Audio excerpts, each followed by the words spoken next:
স্ক্রিনও clear, আপনি শুরু করুন। জি,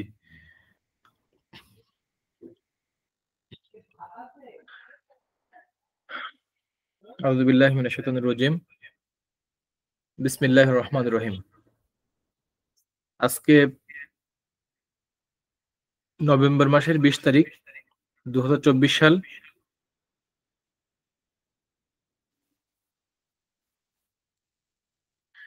আজকে এইচডি হোমিও মেডিকেল একাডেমির পক্ষ থেকে আয়োজিত পরীক্ষা প্রস্তুতিমূলক open class, exam preparation open class.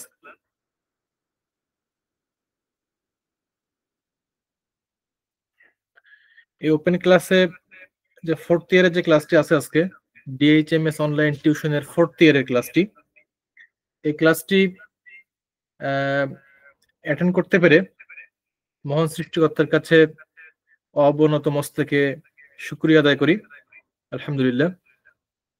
এবং যারা আজকে আমরা ক্লাসে আসি সবাইকে অসংখ্য ধন্যবাদ। এই ক্লাসটি খুবই গুরুত্বপূর্ণ একটি ক্লাস। আসলে স্টুডেন্টরা আসলে আরো ক্লাসটি প্রাণবন্ত হবে বলে বিশ্বাস করি।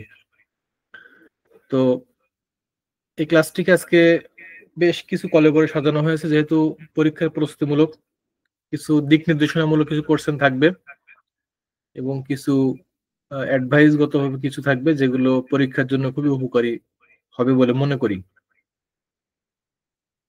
তো আমরা ক্লাসটি শুরু করতে পারি। পুরো ক্লাসটিতে আজকে আলোচনা হবে। আজকে সাবজেক্ট হচ্ছে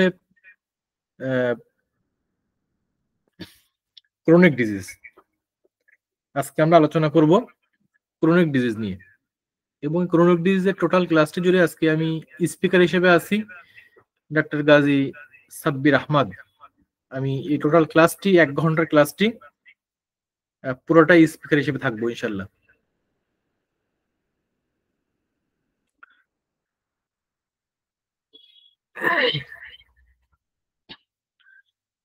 এইচডি হোমিও মেডিকেল একাডেমির সম্ভবত এই ক্রনিক ডিজিজে আজকে আমার লাস্ট ক্লাস হতে যাচ্ছে সম্ভবত। তো এখানে পরীক্ষার প্রস্তুতিমূলক যে ক্লাসগুলো আমরা ইতিমধ্যে প্রায় 24 থেকে 25টি ক্লাস আমরা ইতিমধ্যে করে ফেলেছি। তো এই 24 থেকে 25টি ক্লাস আমরা করলাম ইতিমধ্যে। তো এখানে আমরা ডিটেলস অনেক বিষয় নিয়ে আমরা কথা বলেছি, অনেক বিষয় নিয়ে আমরা আলোচনা করেছি, ইতিমধ্যে হয়ে গিয়েছে আলোচনাগুলো। তো আজকে একটা সামারি ক্লাসের কথা বলা হয়েছে, ডিটেলস একটা সারমর্মমূলক। মূলত ক্রনিক ডিজিজের যে ধারণা হেনিম্যান দিয়ে গিয়েছিলেন, এই ধারণাটি প্রচলিত চিকিৎসা ব্যবস্থা থেকে একটু ভিন্ন। আজকে প্রত্যেকটি বিষয়ের আসলে পুরা সিলেবাসটির পুরোটা একটা সামারি করতে হবে, ডিটেলস বলা সম্ভব না, তারপরেও আলোচনা করব, ট্রাস্ট দিয়ে যাব। আমার সময় 10টা 30 পর্যন্ত, অর্থাৎ 10 মিনিট হয়ে গিয়েছে। আমার হাতে সময় আছে মাত্র 50 মিনিট। এর মধ্যে আমি টাচ দিয়ে যাব প্রত্যেকটি বিষয় নিয়ে, এবং এই বিষয়গুলো হচ্ছে পরীক্ষা রিলেটেড, কিভাবে এখান থেকে সাপোর্ট পাবে স্টুডেন্টরা, সেই বিষয়গুলো নিয়ে আমি সাজিয়েছি। প্রথমত জানতে হয় যে আপনার ক্রনিক ডিজিজ মূলত কি জিনিস, এই বিষয়টি প্রথমে আমরা জানবো। তো এই বিষয়টি জানতে হলে আমাদের ক্রনিক ডিজিজ এবং অ্যাকুইট ডিজিজ, এই দুইটা বিষয় আমাদেরকে বুঝতে হবে। সংক্ষেপে যদি আমি এক কথায় বলি, তাহলে যেটা অ্যাকুইট ডিজিজটা আমরা আগে নিয়ে আসি, যদিও আমি ক্রনিক ডিজিজটা প্রথমে লিখেছি, কিন্তু আগে আমরা অ্যাকুইট ডিজিজটা জানি, যে যে রোগটি হঠাৎ করে আবির্ভূত হয়, কোনো রকম কোনো সময় না দিয়ে হঠাৎ করে আবির্ভূত হয় এবং দ্রুত বৃদ্ধি পায়। এটি অল্প বা স্বল্প সময় হতে পারে, অথবা স্বল্প কয়েক দিন হতে পারে, মানে স্বল্প একটা দিন হতে পারে বা একটা ঘন্টাও হতে পারে। এই সময়ের মধ্যে রোগী আবার পরবর্তীতে আরোগ্য লাভ করে এবং এই রোগটি ভ্যানিশ হয়ে যায়। এই যে হঠাৎ করে আবির্ভূত হয় এবং দ্রুত বৃদ্ধি পায় আবার হঠাৎ করে চলে যায়, এই বিষয়গুলোকে আমরা অ্যাকিউট ডিজিজ বলি। অ্যাকিউট ডিজিজ বলি। এই অ্যাকিউট ডিজিজের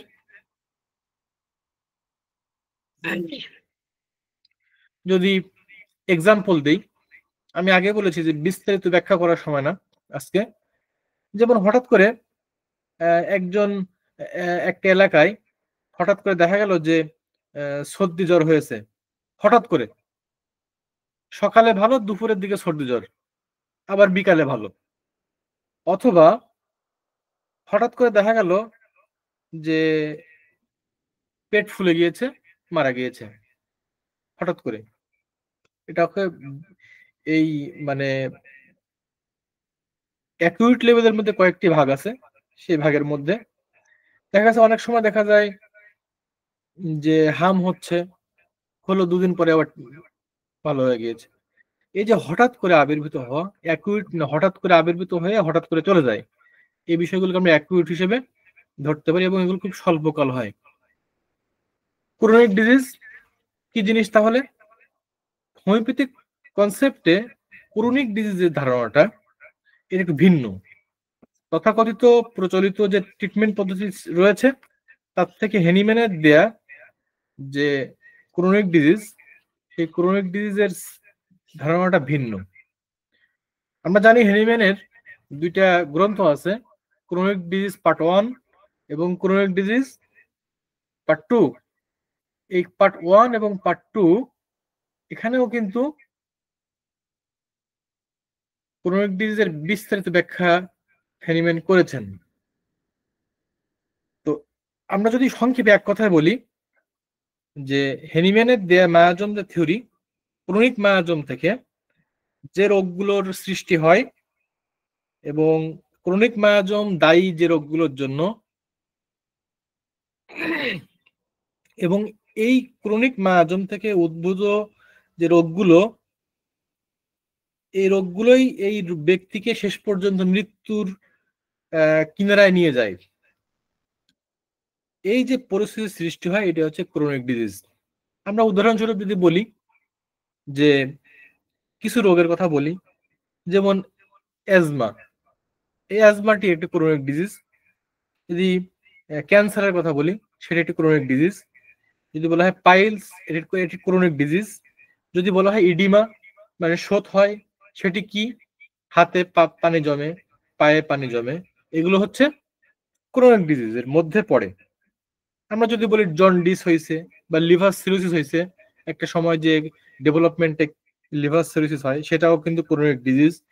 যদি বলি টিউমার, টিউমার ম্যালিগন্যান্ট, সেটা টাইপ 1 থেকে টাইপ 2 তে চলে যাচ্ছে, তাহলে সেটাও কিন্তু ক্রনিক ডিজিজ। তাহলে ক্রনিক ডিজিজ অনেকগুলো আমরা আইডিয়া পেলাম। তাহলে আমরা বুঝলাম অ্যাকিউট ডিজিজ কি, ক্রনিক ডিজিজ কি। পরীক্ষায় কিন্তু এই প্রশ্নগুলো আসে, বিভিন্ন ভাবে ঘুরে পিছে আসে প্রশ্নগুলো। আচ্ছা, এখন এই যে ক্রনিক ডিজিজের কারণ কি, ক্রনিক ডিজিজের কারণ কি, এগুলো খুবই ইম্পর্টেন্ট, মোস্ট ইম্পর্টেন্ট কোশ্চেন এবং বেসিকও বটে। এই কোশ্চেনগুলো অবশ্যই পরীক্ষায় থাকা উচিত। আপনারা যারা স্টুডেন্ট আছেন বা যারা ভালো রেজাল্ট করতে চান, তারা বিগত 3 থেকে 4টা ইয়ারের কোশ্চেন একটু মিলাবেন, দেখবেন যে কোশ্চেন গুলো এর মধ্যে থাকে। তাহলে ক্রনিক ডিজিজের যে কারণ, অনেকগুলো কারণ আছে। আমি যদি সংক্ষেপে বলি, খুবই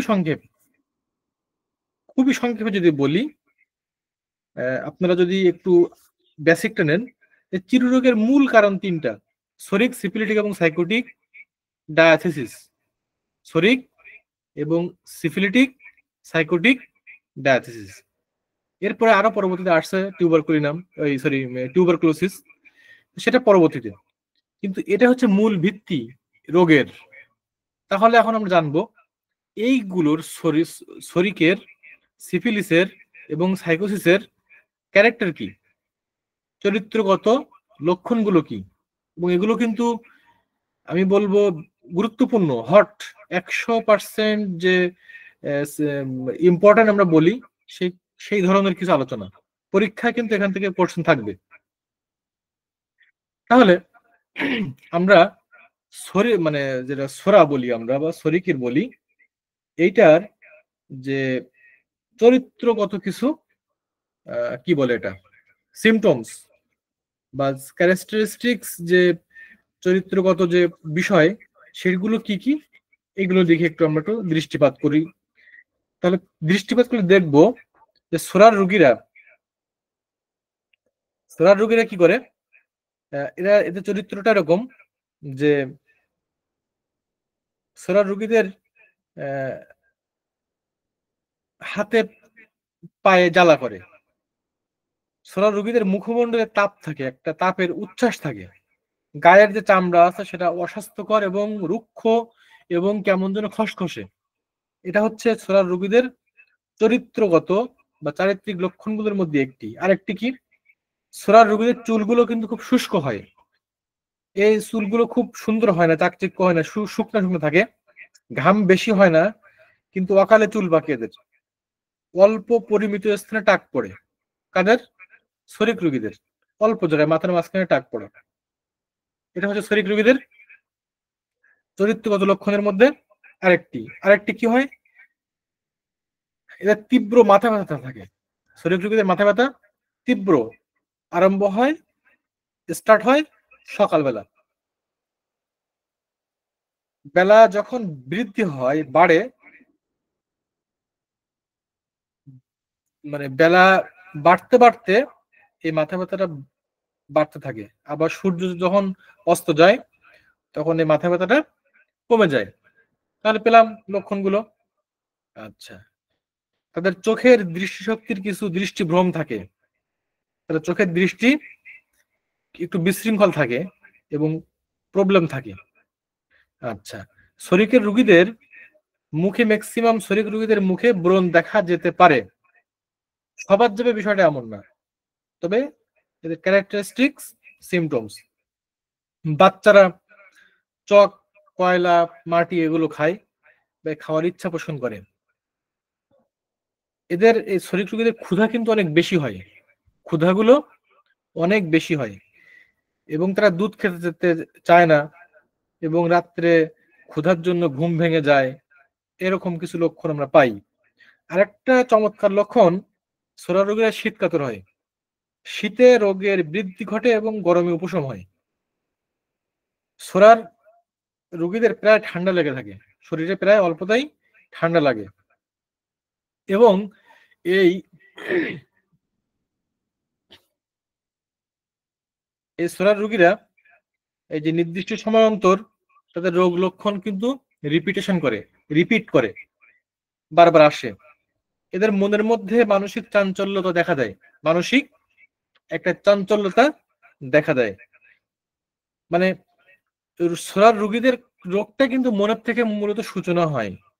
এদের প্রধান লক্ষণটা কিন্তু মনের চুলকানি, যেটা বলে। হ্যাঁ, আচ্ছা। এবং তাদের দেহের নানা স্থানে স্কিনে প্রবলেম থাকে, চুলকানি থাকবে, স্কিনে ইরাপশন থাকবে, হারপেটিক থাকবে, দাউদ থাকবে।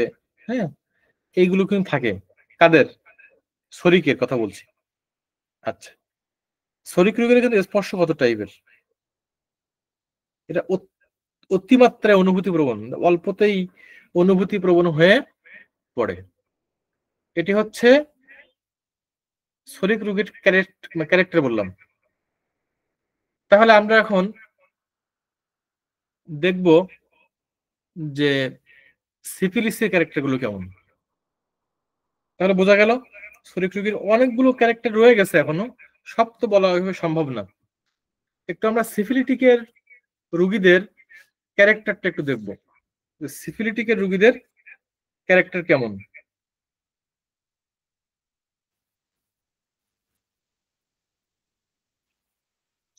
সিফিলিটিকে যে রোগীরা আছে, এই সিফিলিটিকের রোগীদের ক্যারেক্টার হচ্ছে তাদের প্রচুর ঘাম হবে শরীরে, কিন্তু এই ঘামগুলো বা সকল যে স্রাব যেগুলো নির্গত হবে এগুলো খুবই দুর্গন্ধ। আমরা বলি অর্ডার অফেন্সিভ। আমরা এই রুব্রিকের ভাষায় বলি অর্ডার অফেন্সিভ। এই অর্ডার অফেন্সিভ থাকবে, এবং তাদের যে ঘামগুলো হবে এই ঘামে তাদের রোগের বৃদ্ধি হবে। এটা হচ্ছে সিফিলিটিক রোগের ক্যারেক্টার। তাদের শরীরে কিন্তু ফোড়া থাকবে, যে ছোট ছোট ফোড়া থাকবে এবং যেগুলো বাগি বলি আমরা, ছোট ফোড়ার মতো শক্ত এরকম থাকবে, এবং তাদের গ্ল্যান্ড গুলো সোলেন থাকবে, স্ফীত থাকবে, লাল হয়ে যাবে, এবং তাদের যে স্কিনের চর্মরোগ থাকে এগুলো কোনো কোনো চুলকানি থাকবে না, চুলকানি বিহীন চর্মরোগ। তাহলে আমরা ছরিকের রোগীর পড়লাম বা জানলাম যে চর্মরোগ থাকবে, সেখানে চুলকানি থাকবে, আর সিফিলিটিকের চর্মরোগে ইরাপশন থাকবে বাট চুলকানি থাকবে না। তাহলে এখানে দুইটা ডিফারেন্স পেলাম, আমরা ক্যারেক্টারটা একটু ভিন্ন পেলাম। সিফিলিটিকের রোগীরা মাংস খেতে বা এই যে মাংস, যে কোনো ধরনের মাংস এরা অনিচ্ছা পোষণ করে। এদের যে জিহ্বা আছে, এই জিহ্বাতে দাঁতের ছাপ পড়ে চারিপাশ থেকে, ছাপ পড়ে সিফিলিটিক রোগীদের ক্যারেক্টার। তাহলে আমি অল্পতে কয়েকটা ক্যারেক্টার জানলাম, পরীক্ষা আসতে পারে শরীরের ক্যারেক্টার কি, 5টা ক্যারেক্টার লিখো। আমরা তো অনেক ক্যারেক্টার পড়লাম, 15-20টা ক্যারেক্টার পড়লাম। সিফিলিটিকের কিন্তু প্রায় 5টা-6টা হয়ে গেছে ক্যারেক্টার। তারপর যদি বলে যে সিফিলিসের 5টি ক্যারেক্টার বলো বা লিখো, লিখতে পারবো না? ইজি। রোগীর এই যে সিফিলিসের রোগীরা মানসিক ভারসাম্যহীন, মানসিক ভারসাম্যহীন, তারা নির্বোধ টাইপের, মানে কম বোঝে, জড়বুদ্ধি সম্পন্ন হয়, এবং এদের জীবনের প্রতি বিতৃষ্ণা আছে, আত্মহত্যা প্রবণ, এগুলো তারা আছে। তাদের রোগ লক্ষণগুলো তাপে বৃদ্ধি হয় এবং মানে রাত্রে বৃদ্ধি পায়। এদের রোগ লক্ষণগুলো প্রত্যেক সিফিলিসের রোগীদের রোগ রাতে বৃদ্ধি পায়, ঠান্ডায় এদের উপশম হয়, ঠান্ডায় উপশম হয়, এবং এদের মানে দেহগুলো শুকিয়ে যায়, বিকলাঙ্গ টাইপের হতে থাকে, অস্থিসমূহ হাড়গুলো ক্ষয় হতে থাকে, সিফিলিসের রোগীদের হাড় ক্ষয় হয়। হ্যাঁ, তো এদের আবার রাত অস্থি হাড়ের ব্যথাগুলো রাতে বৃদ্ধি পায়। তো এগুলো হচ্ছে সিফিলিসের ক্যারেক্টার। এখন আমরা জানবো যে সাইকোসিস রোগীর যে লক্ষণগুলো আছে, এই সাইকোসিস রোগীদের লক্ষণগুলো কি, ক্যারেক্টারগুলো কি, চারিত্রিক যে ক্যারেক্টারগুলো, সেগুলো আমরা একটু জানবো। যেমন এরা, এদের মন মানসিকতা কিন্তু খুব হার্ড, মন মানসিকতা কঠোর। তাদের সাইকোসিসের ক্যারেক্টার হচ্ছে মন মানসিকতা কি, খুবই কঠোর, এবং এদের খুব নিচু টাইপের এদের মন মানসিকতা, মনোভাব। এবং এদেরও কিন্তু মানসিক বুদ্ধিবৃত্তির একটা বিশৃঙ্খলা রয়েছে। এরা অসন্তুষ্ট থাকে, কোনো জায়গায় যে সন্তুষ্ট হতে পারে না, এদের মনের মধ্যে ভয় কাজ করে, এরা আত্মহত্যা করার জন্য ইচ্ছা পোষণ করে থাকে এরাও। আচ্ছা, এদের শরীরের মধ্যে বিভিন্ন আঁচিল দেখা যায়, টিউমার হয় বা আঁচিল হয়, এগুলো সাইকোসিসের রোগীদের হয়। এবং এদের শরীর থেকে স্রাব বের হয়, সেখানে মাছের গন্ধযুক্ত কিছু, মানে এদের গন্ধগুলো, মানে এদের যে ঘ্রাণগুলো মাছের, মাছের গন্ধের মতো কিছু ঘ্রাণ আসে। এটা সাইকোসিস রোগীদের লক্ষণ। এবং এদের দৈহিক যে গঠনগত কিছু অস্বাভাবিকতা পরিলক্ষিত হয় তাদের এই সাইকোসিসের। তাহলে আমরা সাইকোসিসের কিছু লক্ষণ পেলাম। আচ্ছা, এখন আমরা অনেকগুলো জিনিস আমি জানলাম যে, এবং এরা সবসময় মনের মধ্যে যে ইচ্ছাটি পোষণ করে এটা বাইরে প্রকাশ করে না, মানে এটা লুকায়, লুকায় রাখে, বাইরে মানুষকে বুঝতে দেয় না, এই আর কি। এটা ঠান্ডা আবহাওয়ায় বর্ষাকালে অতি সহজে এদের রোগ আক্রান্ত হয়ে পড়ে এরা। তাহলে আমরা ক্রনিক ডিজ, অ্যাকুইট ডিজ জানলাম, এবং এদের ক্রনিক ডিজের কারণ কি, এবং সোরাসিফিলিস সাইকোসিসের যে ক্যারেক্টার সেটা জানলাম। তাহলে আমরা একটু কম্পারেটিভ কিছু আলোচনা করবো যে শরিকের অনেকগুলো কোশ্চেন আসে, বিভিন্ন জায়গা থেকে কোশ্চেন গুলো আসে, সিফিলিসের বিভিন্ন জায়গা থেকে কোশ্চেন আসে। আমি সংক্ষেপে কিছু কম্পারেটিভ এর কিছু ডিটেল আলোচনা করবো, শরিক সিফিলিস সাইকোসিস নিয়ে কম্পারেটিভ আলোচনাগুলো আমরা মনোযোগ দিয়ে শুনবো আর কি। যেমন একটি লক্ষণ, একটি বিষয়, এটি সিফিলিসের কেমন, শরিকের কেমন, এবং সাইকোসিসের কেমন, এবং টিউবারকুলারের কেমন, এই বিষয়গুলো আমরা পাশাপাশি আলোচনা করি। তাহলে আমাদের জানানো হলো, পরীক্ষার সময় আমাদের অনেক হেল্প হলো। যেমন যদি আমি বলি যে সোরার রোগীদের মনের অবস্থাগুলো কি, মন নিয়ে কথা বলি। যেমন সোরা আক্রান্ত হইলে সেই ব্যক্তিকে যখন সোরা ভর করবে সে তাকে আমরা শরিক পেশেন্ট বলবো।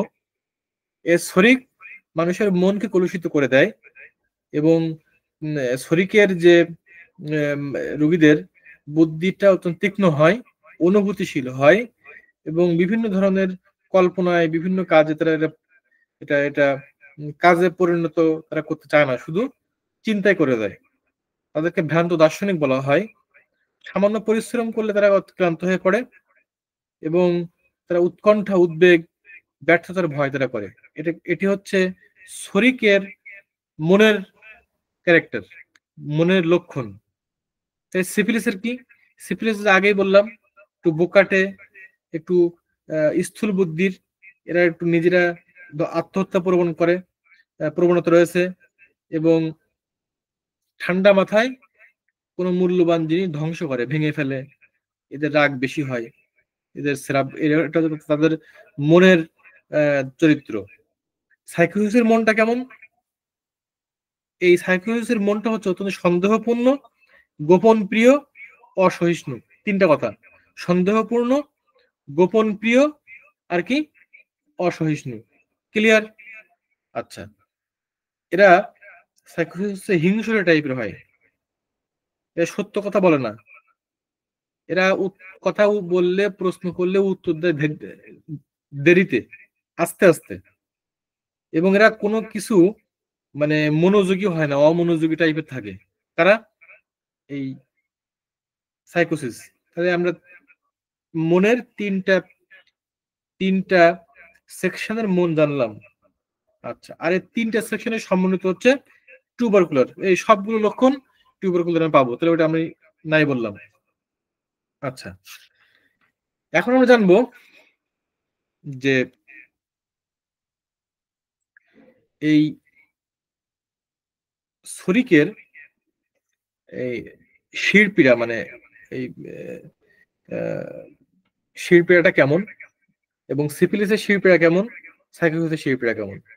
আমি আগে বলেছি যে শরিকের রোগীদের সূর্য যখন উদিত হয় তখন মাথা ব্যথাটা বৃদ্ধি হয় এবং বেলা বাড়ার সাথে সাথে বাড়ে, যখন অস্ত যায় তখন কমে যায়। সিফিলিসের যখন সিফিলিসের শিরপীড়াটা রাত্রে বৃদ্ধি হয়, গরমে বৃদ্ধি হয়। এই সাইকোসিসেরটা হচ্ছে যখন সে নড়াচড়া করে তখন উপশম হয় এবং তাদের অস্থিরতা থাকে, কিন্তু যখন তারা নড়াচড়া করে, বেশি চলাফেরা করে, তখন তাদের মাথা ব্যথা কমে যায়। তাহলে মাথা ব্যথার তিনটা মায়াজমের আমরা লক্ষণ দেখলাম। আচ্ছা, রোগ যখন আক্রমণ করে তখন সোরার কোন জায়গায় আক্রমণ করে? শরিকের রোগীদের আক্রমণের লক্ষ্যস্থল হচ্ছে স্নায়ুমণ্ডলী বা নার্ভ। ঠিক আছে? সাইকোসিসের এই সিফিলিসের যে আক্রমণ সেটি হচ্ছে হাড়গুলোতে, অস্থিগুলোতে এবং তার মাসলস গুলোতে, পেশিগুলোতে। হ্যাঁ, এগুলো আক্রমণ করে। আর সাইকোসিসের আক্রমণটা কোথায়?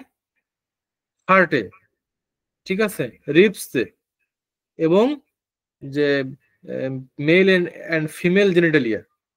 হ্যাঁ, মেল এন্ড ফিমেল জেনিটালিয়া, এরপরে হার্ট, এরপরে রিবস গুলোতে। এই রিবস যে এরিয়াটা আছে এখানে সাইকোসিস বেশি অ্যাটাক করে। এটি হচ্ছে মূলত রোগের লক্ষ্য স্থল, কোথায় কোথায় আক্রমণ করবে।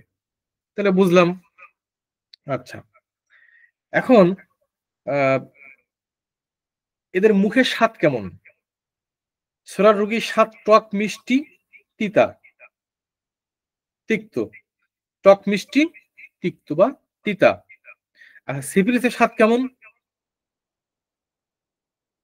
মানে এদের স্বাদ হচ্ছে ঠিক মতো বলা যায় না। মানে এদের আসলে সকল প্রকার ধাতুর যে স্বাদ সেরকম থাকে, মানে ঠিক মতো এরা বলতে পারে না। তবে এদের মানে এদের বিভিন্নভাবে এদের স্বাদ পরিবর্তনযোগ্য আর কি সিফিলিসের। হ্যাঁ, আর সাইকোসিসের রোগীদের মাছের যে স্বাদ, মানে মাছের সবকিছু মাছের একটা ঘ্রাণের মতো লাগে তাদের, যাই খায় খাক না কেন মাছের একটা ঘ্রাণের তাদের লাগে, এই আর কি। আচ্ছা, খাদ্য খাওয়ার ইচ্ছা অনিচ্ছা, তিনটা গ্রুপের ইচ্ছা অনিচ্ছা কি? যেমন শরিক রোগীরা মিষ্টি টক এগুলো খাইতে পছন্দ, মানে তাদের ইচ্ছা, মানে হট ফুড স্পাইসি ফুড এগুলো শরিক রোগীদের খাওয়ার ইচ্ছা। আহ, তারা বেশি বেশি চা কফি তামাক এগুলো খায়। হ্যাঁ।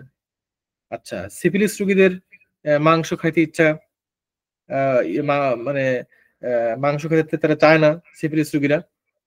আচ্ছা, তারা সিফিলিস যেহেতু গরম কাতর, তারা ঠান্ডা পানি ঠান্ডা খাদ্য এগুলো পছন্দ করে। আচ্ছা,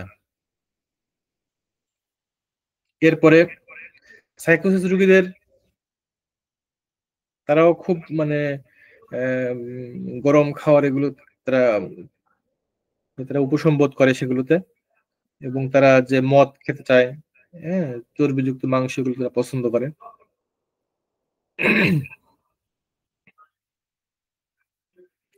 আচ্ছা, এখন সাইকোসিস গ্রস্ত রোগীরা যদি মাংস খায় তাহলে কিন্তু সাইকোসিসের এই বিভিন্ন প্রবলেম গুলো বা শরীরের মধ্যে যে কন্ডিশন গুলো সেগুলো আবার পুনর্জীবন লাভ করে। সাইকোসিসের যে লক্ষণগুলো সেগুলো পুনরায় জীবন লাভ করে আর কি। এর জন্য সাইকোসিস রোগীদের মাংস খেতে উম, খেলে তাদের রোগ লক্ষণগুলো বৃদ্ধি পায় আর কি। তাহলে আমরা জানলাম। আরেকটি বিষয় আমি বলবো যে আহ, ব্যথা। হ্যাঁ, এই ব্যথা, শরীর রোগীদের ব্যথা আহ, একটু চাপলে, শরীর রোগীদের ব্যথা চাপলে উপশম হয়। আহ, আর সাইকোসিস যারা, তাদের ব্যথা একটু চলাফেরা করলে ব্যথার উপশম হয়। আর সিফিলিসের ব্যথা প্রচুর ঘামলে, হুম, বা রাত্রিতে যখন একটু ব্যথার যে রাতে কিন্তু সিফিলিসের ব্যথার বৃদ্ধি হয়, আমরা আগে জানি সিফিলিসের ব্যথাটা আসলে প্রচুর হয় আর কি, এই ব্যথাগুলো। আমরা অনেক বিষয় জানলাম। আমরা যদি একটু স্কিনের দিকে যাই, স্কিন, তাহলে স্কিনে দেখবো যে শরিক রোগীদের স্কিনে ইরাপশন থাকে, কিন্তু সেই ইরেপশনে আবার মানে চুলকানি থাকে। হ্যাঁ, মানে চুলকানি যুক্ত, মানে ইচিং যুক্ত ইরাপশন, এটা হচ্ছে শরীর রোগীদের স্কিনের অবস্থা। আর সিফিলিস রোগীদের মানে ইচিং থাকে না, চুলকানি থাকে না, বাট ইরাপশন থাকে, উদ্বেগ থাকে শরীরে। এটি হচ্ছে স্কিনের লক্ষণ। আর সাইকোসিস রোগীদের স্কিনে আমরা আঁচিল দেখতে পাই, জরুল দেখতে পাই, টিউমার দেখতে পাই, এগুলো দেখতে পাই, এবং বয়বরণ থাকে, এরকম অনেক কিছু থাকে, এই হারপেটিক থাকে শরীরের বিভিন্ন জায়গায়, এগুলো আমরা লক্ষ্য করতে পারি। তাহলে আমরা আসলে এই বিষয়গুলো নিয়ে ক্যারেক্টার আর ডিটেলস আর যাবো না, কারণ আমাদের হাতে সময় কম।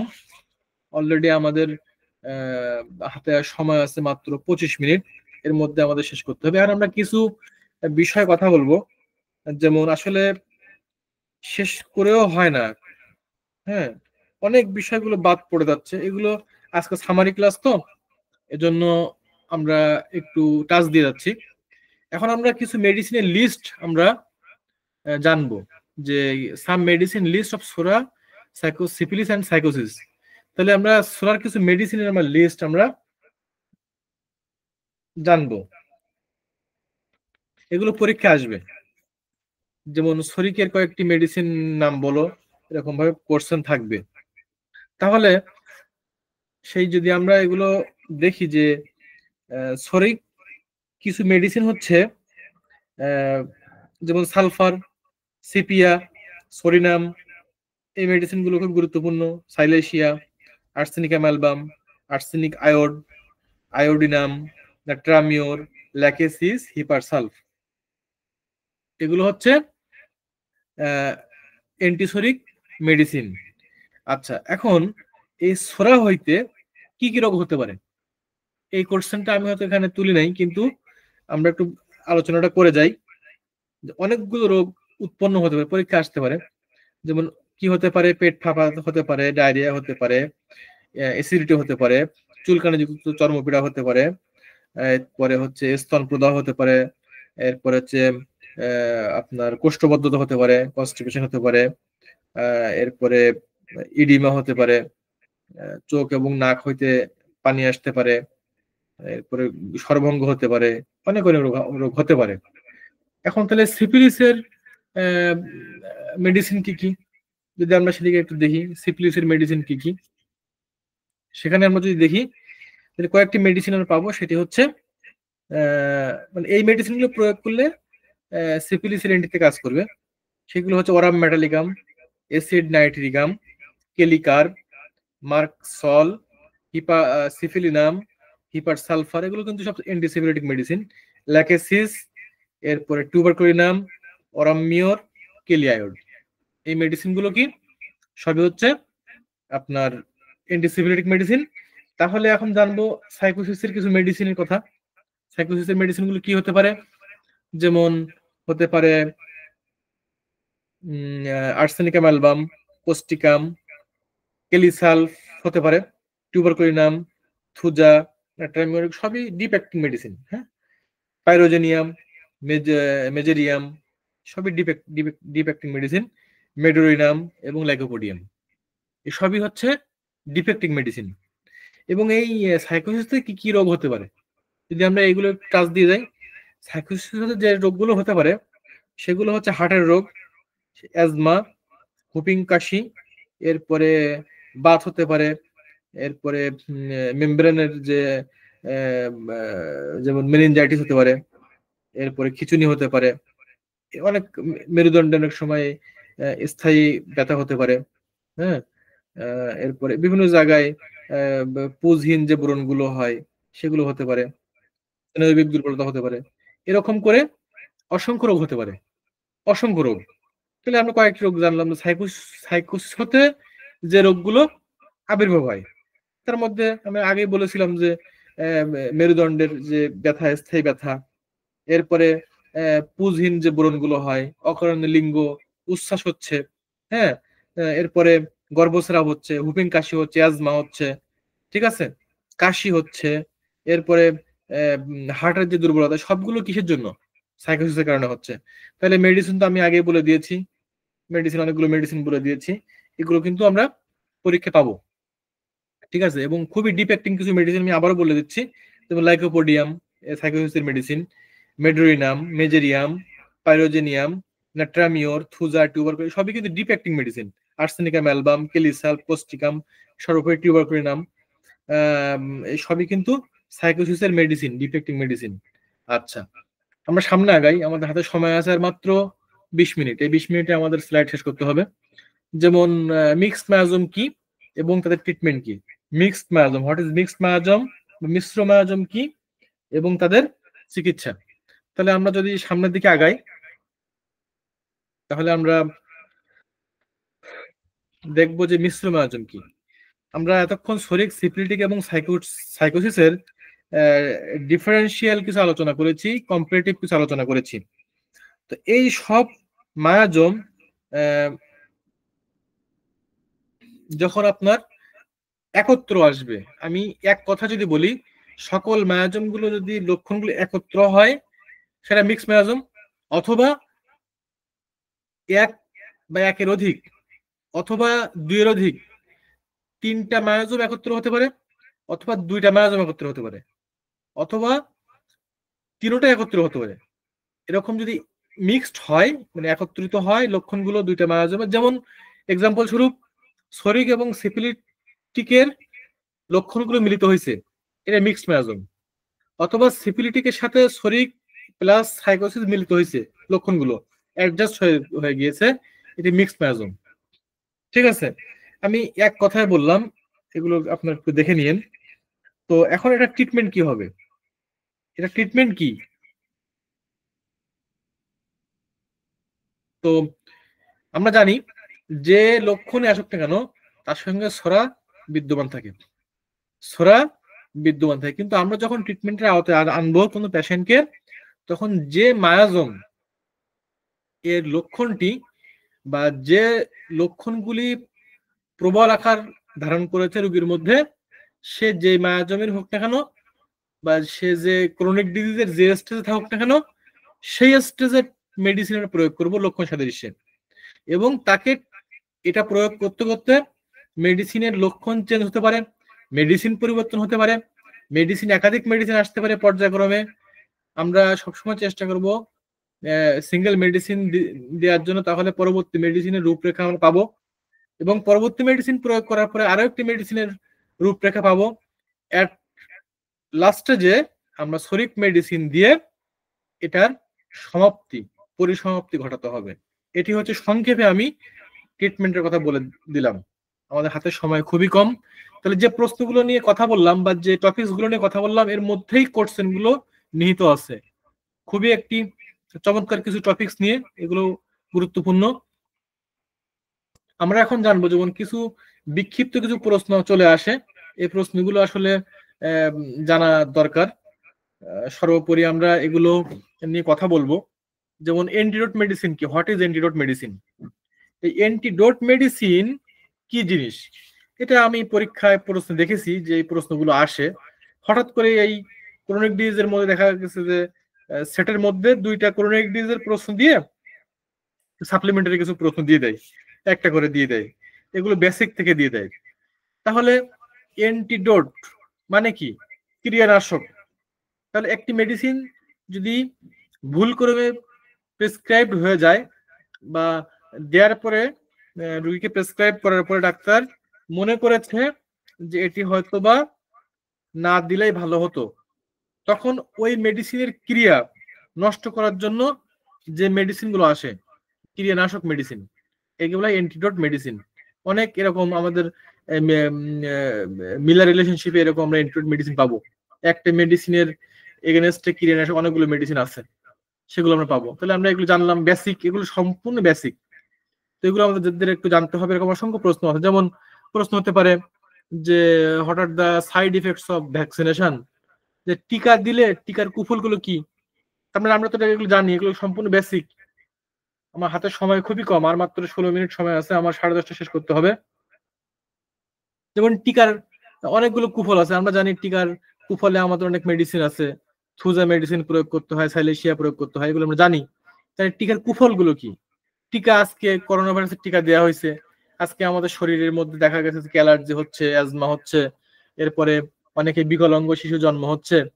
এবং এই যে টিকা দিলে যে কি কি প্রবলেম গুলো হয়, এগুলো আমরা একটু এই আমাদের বইতে রয়েছে, সুন্দর করে পরীক্ষার প্রিপারেশন নিতে হবে। এগুলো আমি টাচ দিয়ে যাচ্ছি, প্রত্যেকটা মেডিসিন আমার টাচ দিতে হবে।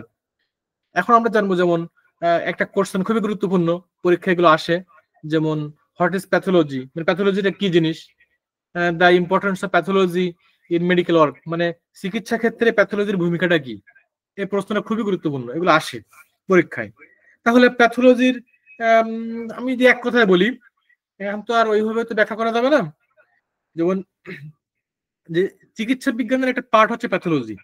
এখন যে পার্টের মধ্যে রোগের কারণ নিয়ে আলোচনা করা হয়, এরপরে রোগের যে উৎপত্তি নিয়ে আলোচনা করা হয় বা গবেষণা করা হয়, বা এই রোগের বিকাশ নিয়ে কথা বলে, এক কথায় কারণ, উৎপত্তি, বিকাশ, নিয়ন্ত্রণ, এই বিষয়গুলো নিয়ে যারা গবেষণা করে, আলোচনা করে, পর্যালোচনা করে এবং রোগের যে রোগাক্রান্ত অঙ্গের যে পরিবর্তিত গঠন, এই বিষয়গুলো নিয়ে যারা পর্যালোচনা করে, এটা হচ্ছে প্যাথোলজি বলে। তাদেরকে এই ফিল্ডটাকে বলা হয় প্যাথোলজি। আমি এক কথায় বললাম, এটা সুন্দর করে একটু সাজিয়ে গুছিয়ে লিখতে হবে পরীক্ষায়। এর ইম্পর্টেন্স, এর গুরুত্ব কি? অবশ্যই গুরুত্ব আছে, অনেক গুরুত্ব আছে। এটা যদি আমি বেসিক নলেজ থেকে যদি কেউ লেখে, বই বই বই থেকেও পড়া লাগে না। প্যাথোলজি, আমি একটা পেশেন্টের বর্তমান যে কন্ডিশনটা কি, যেমন আজকে একটা রুগী পেলাম যে ডেঙ্গুতে আক্রান্ত হয়েছে, তাহলে তার প্লেটলেট কাউন্ট আমার জানতে হবে, তাহলে তারা আমার প্যাথোলজিক্যাল একটা আমার ইনভেস্টিগেশন দেওয়া দরকার। আমার রুগীর বুকে ব্যথা করতেছে, তাহলে আমরা সেখানে একটা এক্স মানে কি বলে একটা এনজিও মানে কি বলে ইকো ইকো ইকোকার্ডিওগ্রাম দিতে হবে। হ্যাঁ, যে দেখা গেল যে তার হার্টের কোনো সমস্যা আছে কিনা, অথবা তার আমি একটা দেখা গেল যে আমি হোল অ্যাবডোমিনের একটা টেস্ট দিলাম, যে সেখানে আমি দেখলাম তার কোনো কি বলে এটা এই যে আপনার কোলিলিথিয়াসিস হয়েছে কিনা, এই যে কি বলে এটা পিত্তথলির পাথর হয়েছে কিনা, বা তার আলার্স কোনো প্রবলেম আছে কিনা, আপার অ্যাবডোমিনে কোনো প্রবলেম আছে কিনা। হুম, আল্ট্রাসোনা, যে আল্ট্রাসোনা বলি আমরা, ইউএসজি অফ হোল অ্যাবডোমিন, এগুলো আমরা দিয়ে আমরা দেখতে পারি। তাহলে অবশ্যই এর প্রয়োজনীয়তা রয়েছে। তাহলে আমরা এই কথাগুলো যদি সাজিয়ে গুছিয়ে লিখি, তাহলে কিন্তু আমাদের কি এর প্রয়োজনীয়তা আমরা 5 লাইন লিখতে পারবো। এটা আহামরি খুব কঠিন কিছু না। অর্থাৎ আমি বলতে চাচ্ছি প্রশ্নগুলো খুবই গুরুত্বপূর্ণ। আচ্ছা, আজকে আলোচনাটা হচ্ছে সামারি, মানে পুরো 1 বছরের যে ক্লাসটা হয়েছে, পুরো 1 বছরের ক্লাসের সামারি আলোচনা হচ্ছে আজকে। এই আলোচনাগুলো ইতিমধ্যে হয়ে গিয়েছে প্রিভিয়াস ক্লাসে।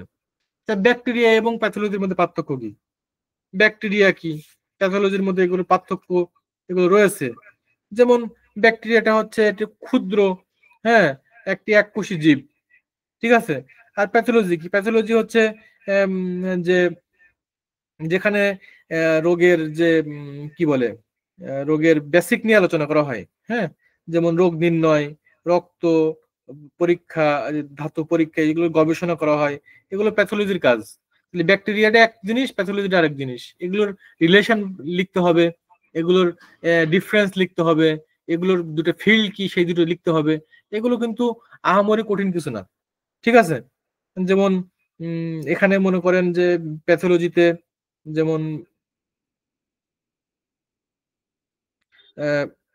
ব্যাকটেরিয়া এবং প্যাথোলজির মধ্যে একটা গভীর একটা সম্পর্ক রয়েছে। ব্যাকটেরিয়া হচ্ছে রোগ সৃষ্টি করে, এবং ওই রোগ নিয়ে আলোচনা, পর্যালোচনা, গবেষণা, সেটা নিয়ে ডিটেলস এক্সপ্লেনেশন করা হচ্ছে প্যাথোলজি ডিপার্টমেন্ট। আর ব্যাকটেরিয়ার কাজ হচ্ছে রোগ সৃষ্টি করা। ক্লিয়ার এক কথায়? আচ্ছা, আচ্ছা, ব্যাকটেরিয়ার ফাংশন কি, ব্যাকটেরিয়ার কাজগুলো কি, এগুলো কিন্তু ইম্পর্টেন্ট কোশ্চেন। ব্যাকটেরিয়ার কাজগুলো কি? আমার হাতের মাত্র 11 মিনিট সময় আছে, তো আমি সেভাবে আগাচ্ছি। তো ব্যাকটেরিয়ার যে ফাংশন গুলো কি, কাজগুলো কি, যেমন ব্যাকটেরিয়া অনেক কাজে করে। যেমন ওষুধ প্রস্তুত করতে গেলে ব্যাকটেরিয়ার প্রয়োজন হয়, ওষুধ প্রস্তুত ক্ষেত্রে ব্যাকটেরিয়ার প্রয়োজন আছে। প্রতিষেধক তৈরি করতে গেলে ব্যাকটেরিয়া লাগে। আমাদের যে মাটিগুলো উর্বর করতে গেলে সেখানে কম্পোস্ট, জৈব কম্পোস্টের মাধ্যমে সেখানে ব্যাকটেরিয়া সেখানে মাটির উর্বরতা শক্তি বৃদ্ধি করে। আচ্ছা, তারপরে অনেক সময় দেখা যায় পাটের যখন এই যে পচন দিতে হয়, হ্যাঁ, সেখানে কিন্তু ব্যাকটেরিয়া হেল্প করে। হ্যাঁ, এরকম করে অসংখ্য ব্যাকটেরিয়ার কিন্তু অনেক কাজ আছে। এগুলো কিন্তু যেমন রোগ সৃষ্টি করতে পারে ব্যাকটেরিয়া। হ্যাঁ, এরপরে আপনার ব্যাকটেরিয়ার অনেকগুলো ফাংশন আছে। খাদ্যদ্রব্য নষ্ট করতে পারে, এগুলো হচ্ছে অপকারিতা, খারাপ ফাংশন। ভালো ফাংশন ততগুলো বললাম, অনেকগুলো কাজ করতে পারে। আচ্ছা, যেমন আমাদের যে দুগ্ধজাত যে দ্রব্য তৈরি হয়, যেমন দই টই তৈরি করে, হ্যাঁ, এগুলোতে ব্যাকটেরিয়া কিন্তু প্রয়োজন হয়। ভালো ব্যাকটেরিয়া এবং খারাপ ব্যাকটেরিয়া সবই আছে আর কি। এরকম প্রশ্ন আসতে পারে পরীক্ষায়, যে সিউডোসোরা কি, হোয়াট ইজ সিউডোসোরা। আমি এক কথা যদি বলি সিউডোসোরা কি, এক কথা যদি আমি বলি যে এটি মনে হচ্ছে সোরার মতো, কিন্তু মানে ডাইরেক্ট বিকশিত সোরা না, সুপ্ত সোরা, সুপ্ত, মানে এই শরিকের লক্ষণগুলো সুপ্ত অবস্থায় আছে, সুপ্ত অবস্থায় আছে। এটি হচ্ছে সিউডোসোরা। আচ্ছা, এক কথা বললাম। এই কোশ্চেন গুলো আমি বলবো যে আমাদের যে নোট গুলো আছে বা আমাদের যে বইগুলো আছে সেখান থেকে আমরা নোট করে নেবো আর কি, সুন্দর করে।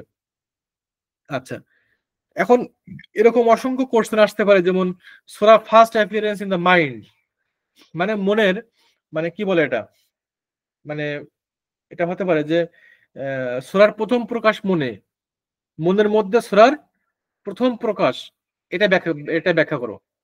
এখন সোরা যদি মনের মধ্যে আবির্ভূত হয়, এটা ব্যাখ্যা তো আমাদের করতে হবে, 2-5 লাইন তো লিখতে হবে, তাই না? মনে যখন আম, আহ, মনের যখন চুলকানি হয় তখন বিভিন্ন খারাপ চিন্তা ভাবনা উদয় হয়, সেখান থেকে অন্যের দিকে ধাবিত হয়, এরকম না বিষয়গুলো। আমি আজকে তথাকথিত মানে বইয়ের ভাষা না বলি, একটু বেসিক কিছু বিষয় আলোচনা করতেছি আজকে। এজন্য আমি বেসিক ভাবে কিছু গল্প মতো করে কথাগুলো বলছি। যে সোরার যে আক্রমণটা মনে হয় অ্যাট ফার্স্ট, সেখান থেকে সে খারাপ চিন্তা ভাবনার উদয় হয় এবং সেখান থেকে আস্তে আস্তে সে অন্যের দিকে ধাবিত হয়। এবং এই চিররোগের অন্তত মানে 8 ভাগের 7 ভাগই হচ্ছে সোরা, এবং এই সোরার প্রথম অ্যাপিয়ারেন্স হচ্ছে মনে। এটিকে আমাদের সুন্দর করে সাজিয়ে লিখতে হবে। আমি আশা করব আপনারা এই বিষয়গুলো নিয়ে একটু স্টাডি করবেন। আমার হাতে খুবই সময় কম এবং এই প্রশ্নটা কিন্তু খুবই গুরুত্বপূর্ণ, এটা পরীক্ষায় আসে। ঠিক আছে, যে এটি সোরার প্রথম প্রকাশ মনে। তো এই বিষয়গুলো আমাদের খেয়াল রাখতে হবে। মনের থেকেই সকল রোগের সূত্রপাত। আচ্ছা, গেল।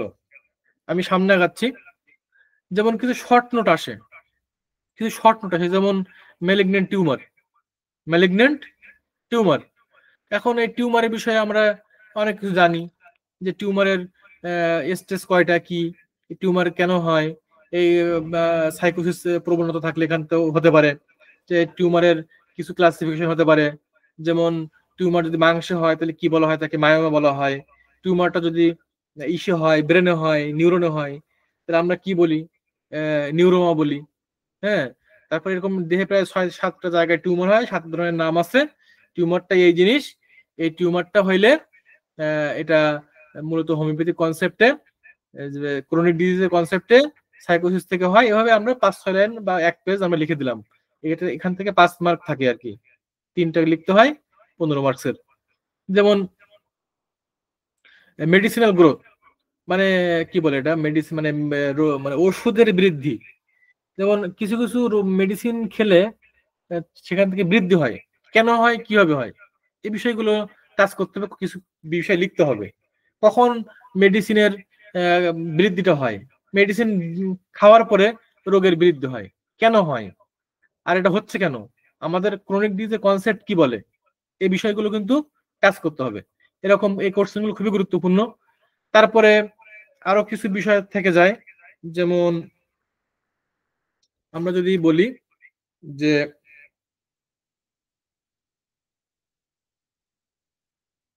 এটি হচ্ছে আপনার একটু পানি খেয়ে নি।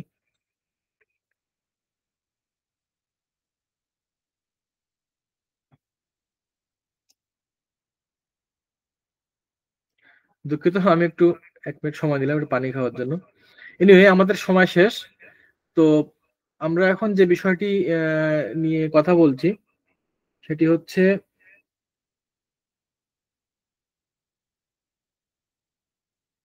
যেমন ডাইমেনশনাল থিওরি। এই এই এই নোটগুলো খুবই গুরুত্বপূর্ণ। ডাইমেনশনাল থিওরি, যেমন এটাকে বলা হচ্ছে যে ডাইমেনশনাল থিওরি বলতে মানে মাত্রা, ওষুধের যে মাত্রা তত্ত্ব, এই মাত্রা তত্ত্ব নিয়ে খুবই গুরুত্বপূর্ণ কিছু কোশ্চেন আসে। যে মাত্রা কি, কিভাবে দিতে হয়, কখন দিতে হয়, কোন রোগীদের কোন মাত্রা দিতে হয়। ঠিক আছে, এরপরে এই বিষয়গুলো নিয়ে খুবই কথা হয়, যে আমরা ক্রনিক পেশেন্টের কি মাত্রা দেব, বাচ্চাদের কি মাত্রা দিব, ছোটদের কি মাত্রা দিব, এবং বৃদ্ধদের কি মাত্রা দিব, যুবকদের কি মাত্রা দিব, এবং ক্রনিক স্টেজে কি মাত্রা দিব, অ্যাকুইট স্টেজে কি মাত্রা দিব। এই বিষয়গুলো কয়েকটা বিষয় এখানে মাত্রা, বিভিন্ন মেডিসিনের মাত্রা নিয়ে কথা হয়। আমরা এই কোর্সগুলো পাবো, 2-5 লাইন লিখতে হবে আর কি, এখানে অবশ্যই লিখতে হবে। আর কোশ্চেন গুলো এগুলো না, আরো অনেক কোশ্চেন রয়েছে। আমি শর্ট নোট কিছু নিয়ে আসছি। এগুলো এরকম করে কিছু শর্ট নোট, 8টা-10টা শর্ট নোট পড়লে 3টা পাওয়া যাবে স্বাভাবিক। এরপর আছে ধাতুগত সিমটম। আমি এটাকে ইংলিশে করতে পারি নাই, ইংলিশে আসছে যে মেটাল। মেটাল তো আর না, এই ধাতু তো সেই ধাতু না, তাই লিখলাম যে ধাতুগত লক্ষণ। ধাতুগত সিমটমস কি, আমাদের যে ক্রনিক ডিজিজ যে কনসেপ্ট, এক এক ডায়াথেসিসের এক এক রকম লক্ষণ আসে। এই ধাতুগত লক্ষণে আমাদের এই লক্ষণগুলো পাওয়া যায়, সেক্ষেত্রে আমরা এইভাবে পদক্ষেপ গ্রহণ করি। এই ধাতুগত লক্ষণ বিষয়ে এই প্রশ্নটা খুবই আসার মতো, এবং আমি বলি 100 থেকে 100% বলে দিই যেগুলো আসে। এই শর্ট নোট গুলো আপনারা দেখবেন, খুবই গুরুত্বপূর্ণ। আর একটা বিষয় হচ্ছে হিলিং বা আরোগ্য। আরোগ্যটা কি, আমি এটা দিয়ে যে বিষয়টা বলি, যে আরোগ্যটা হচ্ছে একটা হচ্ছে প্যালিউশন, একটা আছে কি প্যালিউশন। তা আরোগ্যটা হচ্ছে যে অন্যান্য তথাকথিত যে প্যাথি, তারা প্যালিউশন দিচ্ছে। আমরা হোমিওপ্যাথিতে যে কনসেপ্টে আমরা আরোগ্যের কথা নিয়ে আসি, আরোগ্যটা হচ্ছে হিলিং। তো হিলিংটা হচ্ছে আমরা যদি প্রপার ওয়েতে হোমিওপ্যাথিক কনসেপ্টে যদি আমরা ট্রিটমেন্ট করতে পারি, তাহলে আমরা হিলিং এ যেতে পারবো, ঠিক আছে। আর যদি আমরা তাৎক্ষণিকভাবে আমরা রুগীদেরকে কি করতে পারি, মানে তাৎক্ষণিকভাবে যদি আমরা রুগীদেরকে আমরা যদি প্যালিউশন মানে আরো মানে উপশম দেই, ওইটা হচ্ছে প্যালিউশন। প্যালিউশনের কথা ডাক্তার বরিক উনি বলে গিয়েছেন, প্যালিউশনের কথা বরিক প্যালিউশনের কথা বলে গিয়েছেন, কেন্টো প্যালিউশনের কথা বলে গিয়েছেন। তারা বিভিন্ন পর্যায়ে প্যালিউটিভ ট্রিটমেন্ট করেছেন, বাট হিলিং এর কথা তারা বলে গিয়েছেন। তো কখন প্যালিউটিভ ট্রিটমেন্ট করতে হবে, কখন হিলিং এ করতে হবে, সেটার একটা ব্যাখ্যা রয়েছে। আমাদের টিকা আসতে পারে, শর্টনোট আসতে পারে যে হিলিং কি, ঠিক আছে।